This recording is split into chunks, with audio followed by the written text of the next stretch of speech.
Extra steps have been taken to ensure any athlete who breaks a national or world record at the upcoming National Senior and Junior Championships will be subjected to anti-doping measures. That's according to JAA's President Garth Gale.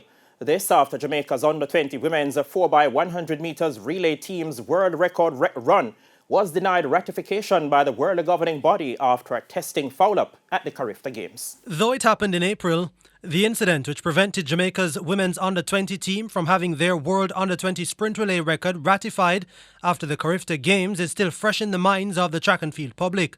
Only 3 of the 4 athletes were subjected to doping control at the meet, meaning the world governing body couldn't ratify the world record in accordance with their rules. So how will local track and field's governing body ensure that such a situation doesn't recur in the case of a record at the National Senior and Junior Championships? We will ensure, along with our medical commission, that all the pertinent rules that governs competition, and such a competition as our Senior and Junior Championships, will be honored.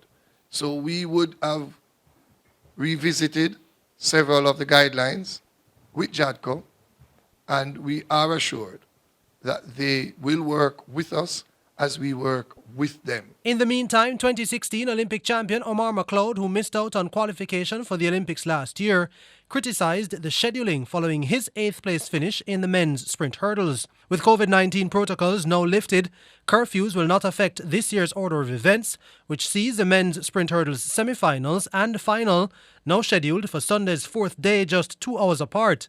A change from last year, which saw the semis run on Saturday afternoon and the final on Sunday morning.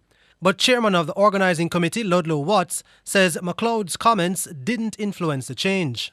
No, it had nothing to do with that, because what we did, we always mirrored what was taking place in the rest of the world.